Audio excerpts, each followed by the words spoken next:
Oke, assalamualaikum warahmatullahi wabarakatuh. Mari kita lanjutkan materi selanjutnya. Jadi pada materi kemarin kita sudah jelaskan mengenai konsep inti pemasaran. Nah, seperti pada gambar ini ada mulai dari produk, kebutuhan dulu ya. Ini ada kebutuhan dan keinginan konsumen, lalu kebutuhan dan keinginan ini kemudian diciptakanlah produk dan jasa sebagai sesuatu yang ditawarkan ke pasar ya, sebagai penawaran pasar ini produk dan jasa. Lalu produk dan jasa itu dikembangkan pada konsep nilai, di mana produk dan jasa itu tidak sekedar alat saja, tetapi dia harus merupakan sesuatu hal yang bernilai, yang bermanfaat bagi konsumen. Kemudian timbullah adanya pertukaran dan transaksi ya. Timbullah pertukaran dan transaksi karena nilai itu harus dipertukarkan. Apa yang dipertukarkan? Nilai dengan produk dan nilai kepada konsumen. Nah, pertukaran itu kemudian akan melahirkan konsep yang namanya market, yaitu pasar. Di pasar inilah konsep pertukaran dan hubungan antara penjual dan pembeli itu terjadi. Dan ini akan berputar terus-menerus, berkesinambungan. Ini adalah konsep inti pemasaran.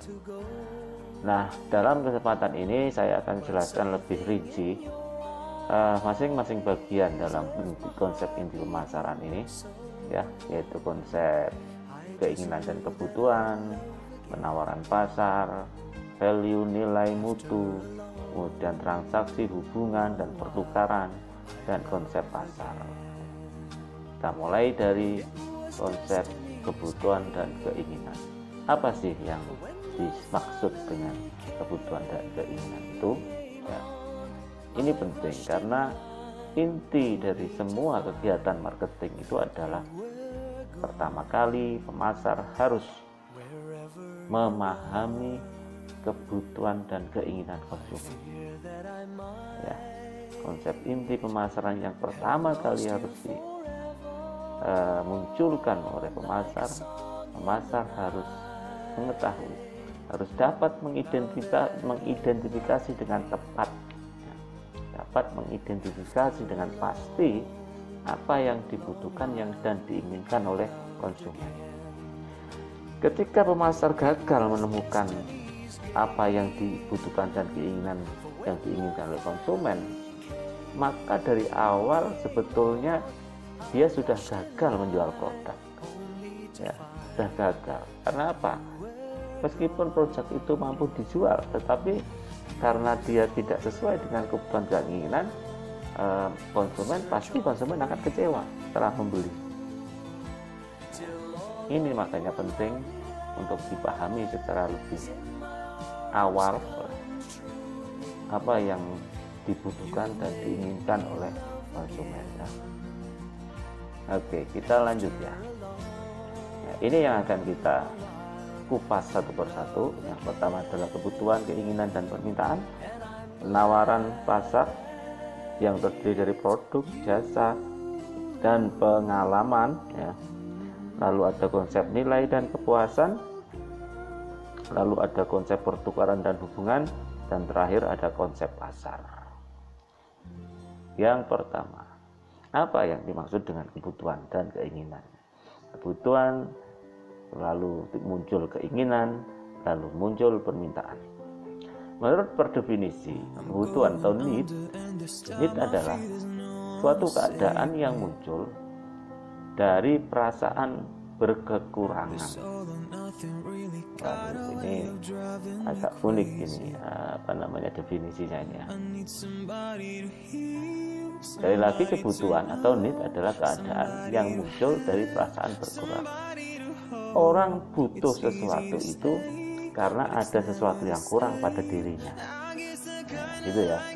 Jadi misalnya orang butuh makan. Kenapa butuh makan? Karena dia merasa lapar. Nah, ya kan? sebenarnya konsep kebutuhan ini bermula dari konsep kebutuhan secara mendasar ya, seperti kebutuhan fisik itu ada sandang, ada pangan, ada papan ya, ada keamanan. Kemudian muncul adanya kebutuhan sosial. Kebutuhan sosial akan kebersamaan ya, kebutuhan akan butuh diperhatikan ya kan. Ketika seseorang sudah terpenuhi kebutuhan fisiknya, yaitu sandang, pangan, papan ya, kemudian kebutuhannya akan bertambah lagi, yaitu kebutuhan akan aktualisasi diri ya, kebutuhan akan diakui oleh lingkungan, kebutuhan akan status dan lain sebagainya ya. Jadi di sini kebutuhan itu akan berkembang. Inilah yang kemudian menyebabkan macam-macam produk yang ditawarkan di pasar itu beraneka ragam, tergantung dari kebutuhan dan keinginan yang akan dipenuhi. Kebutuhan pribadi akan pengetahuan, akan ekspresi diri gitu ya. Jadi kebutuhan adalah keadaan yang muncul karena seseorang itu merasa ada yang kurang pada diri ya. Next, keinginan, want. Apa itu want? Keinginan adalah bentuk kebutuhan manusia yang terbentuk oleh budaya, oleh culture dan kepribadian seseorang. Jadi keinginan ini berdasarkan dari culture atau di mana lingkungan itu membentuk pribadi seseorang.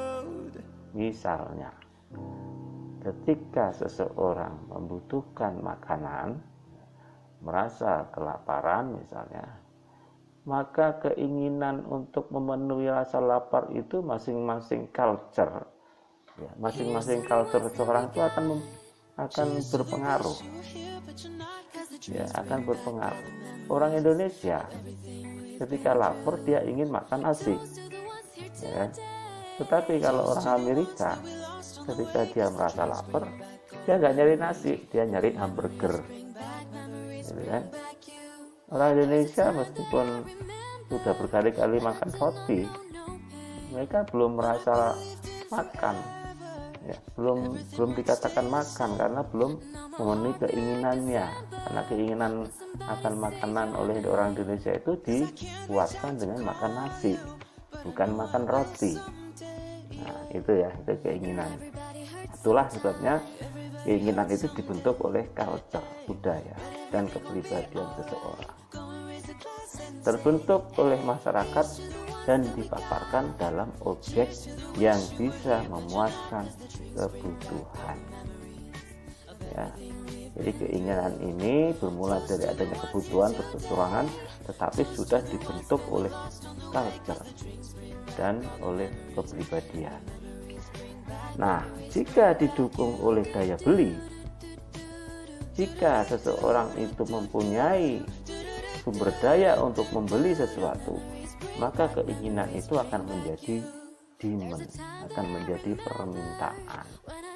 Jadi permintaan itu adalah keinginan yang diwujudkan dalam bentuk pembelian terhadap produk untuk memuaskan keinginannya ya. Jadi ini sebenarnya bersingkat ini, dari kebutuhan menjadi keinginan, dan dari keinginan ketika dia sudah mempunyai daya beli, maka keinginan akan diwujudkan dalam bentuk permintaan. Jadi sebenarnya ya, terjadinya sebuah permintaan itu bermula dari adanya kebutuhan dasar manusia. Ini yang harus dipahami, Tetapi kebutuhan ini dan keinginan ini tidak akan pernah menjadi suatu permintaan kalau seseorang itu tidak punya daya beli, tidak punya sumber daya untuk melakukan pembelian terhadap produk yang dapat memuaskan kebutuhan dan keinginannya. Nah, kira jelas ini apa perbedaan kebutuhan, keinginan, dan permintaan. Next. Nah, di sini dicontohkan, orang Amerika membutuhkan makanan tetapi menginginkan hamburger, kentang goreng, dan minuman ringan seperti Coca-Cola. Ya, itu karena memang budayanya begitu. Hamburger itu dari Amerika, budayanya begitu. Tapi kalau orang Indonesia, kalau belum makan nasi belum makan, belum rasa kenyang, ya kan? Orang Mauritius membutuhkan makanan tetapi menginginkan mangga. Kalau Mauritius katanya makanannya mangga, beras, terasi, dan buncis. Ini nggak tahu lah, ini dari bukunya Billy Potter dan Armstrong ya. Ini disadur dari bukunya Billy Potter dan Armstrong. Tetapi secara garis besar, ini menunjukkan adanya keterikatan antara kebutuhan, keinginan, dan permintaan. Ini adalah contoh saja. Selanjutnya, konsep yang kedua, yaitu penawaran pasar. Setelah diidentifikasi adanya kebutuhan dan permintaan konsumen, ya, sudah teridentifikasi, maka perusahaan atau produsen akan berusaha untuk menawarkan berbagai produk dan jasa kepada konsumen. Kebutuhan dan keinginan konsumen terpenuhi melalui penawaran pasar. Adanya kebutuhan dan keinginan itu kemudian pemasar berusaha untuk menciptakan sebuah produk. Agar apa?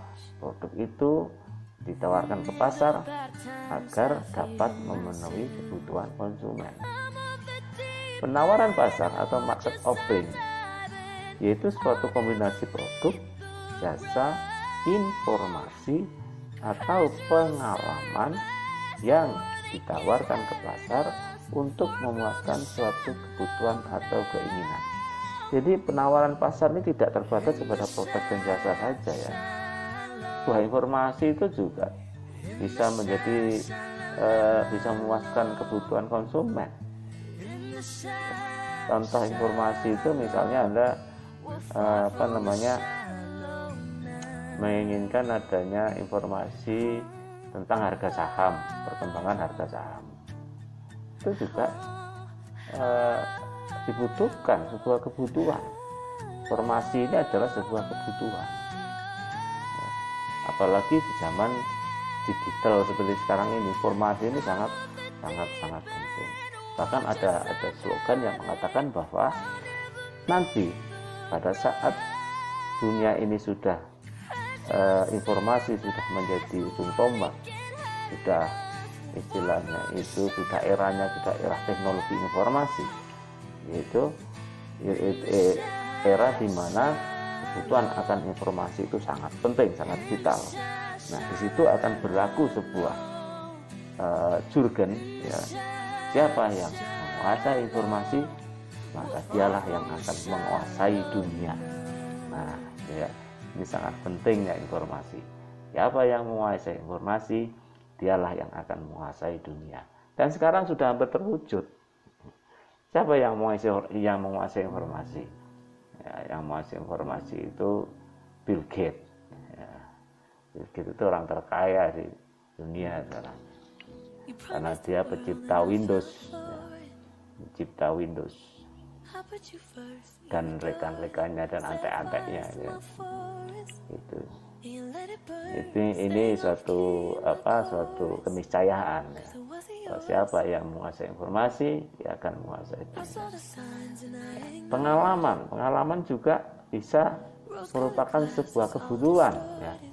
Pengalaman ini merupakan sebuah kebutuhan. Orang membutuhkan satu eksperimen, ya, satu pengalaman yang mengikat yang mengikat. Pengalaman itu bisa menjadi pengikat seseorang terhadap sebuah produk. Misalnya, ketika Anda menggunakan kendaraan, ya, kendaraan roda 2 misalnya Honda Beat misalnya. Pengalaman menggunakan Honda Beat itu akan terikat pada kepercayaan Anda kepada produk, ya kan? Oh, ternyata Beat itu ngirit, larinya kencang, ya gitu ya. Terus underdealnya juga murah misalnya. Dan misalnya juga Anda pengalaman menggunakan sebuah HP misalnya. Karena Anda sudah friendly dengan HP Samsung misalnya, pengalaman Anda menggunakan HP Samsung itu akan menjadi pengikat, ya, terhadap kebutuhan dan keinginan Anda. Kalau ada produk lain yang menawarkan nilai yang lebih tinggi dari pengalaman Anda dengan sebuah produk tertentu, maka Anda akan mulai mempertimbangkan untuk beralih kepada produk yang lain. Tetapi kalau pengalaman yang sudah ada itu tidak dikalahkan oleh produk-produk yang baru misalnya, ya, itu akan sulit bagi seseorang untuk meninggalkan sebuah produk. Inilah sebetulnya yang disebut sebagai brand experience, ya. Brand experience itu penting karena brand experience itu akan mengikat keinginan dan kebutuhan seseorang itu sedemikian rupa sehingga dia tidak bisa dipuaskan dengan merek-merek yang lain. Hanya merek yang memberikan pengalaman yang spesial tadi yang bisa memuaskan keinginan dan kebutuhannya. Inilah bukan ada produk-produk terkenal, ya, seperti Sony, Samsung, kemudian ada Polytron misalnya. Polytron itu pengalaman bermusik misalnya. Ada Honda, ya, ada Yamaha, ada Pizza Hut, ada Coca-Cola, apalagi ya, banyak lagi merek-merek terkenal, ya. Ada Apple, ya kan.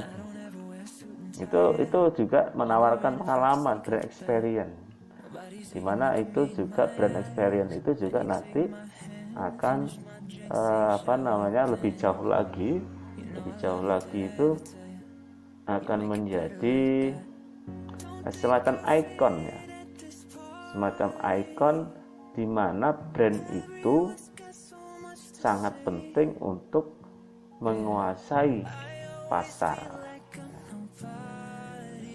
Jadi pembentukan brand ini juga nggak mudah, ya, nggak mudah sehingga brand itu menjadi terkenal, itu tidak mudah. Inilah hal-hal yang menyangkut penawaran pasar, ya.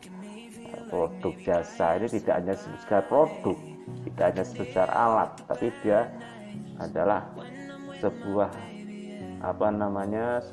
sebuah value yang ditawarkan kepada konsumen.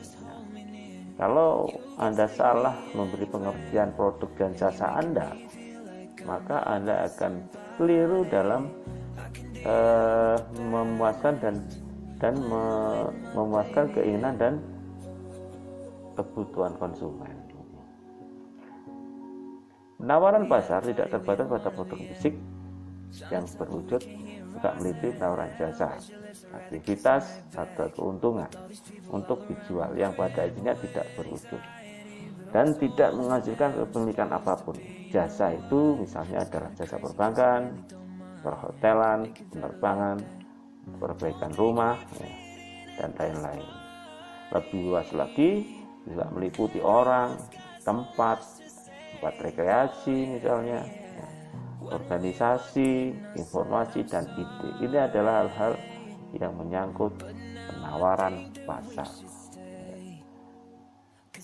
Jadi ada dua konsep juga, konsep penting ini, ya, yaitu yang tadi yang pertama adalah keinginan dan kebutuhan dan permintaan, yang kedua adalah market offering, sasaran pasar, yang selanjutnya adalah sebentar sebelum masuk ke konsep ketiga, ini ada istilah marketing myopia. Apa sih marketing miopia itu? Nah, ini disebut rambut jauh. Miopia ini kan orang yang punya rambut jauh, yang pakai kacamata minus ya. Artinya dia tidak bisa melihat secara jelas apa yang dia lihat. Ini kaitannya dengan market offering tadi ya, yang saya jelaskan tentang produk jasa dan lain sebagainya yang ditawarkan di pasar. Jangan sampai pemasar itu salah mendefinisikan sebuah produk dan jasa yang dia tawarkan. Karena kalau dia salah, dia akan menderita yang namanya marketing miopia atau rabun jauh pemasaran. Marketing miopia itu adalah kesalahan yang dilakukan oleh pemasar karena dia lebih memperhatikan produk yang ditawarkan daripada manfaat atau pengalaman yang dihasilkan oleh produk tersebut. Nah, ini jangan sampai terjadi. Jangan terlalu memfokuskan kepada produk yang itu sebenarnya hanya alat saja, gitu ya. Justru pemasar itu harus memfokuskan kepada manfaat dari produk itu.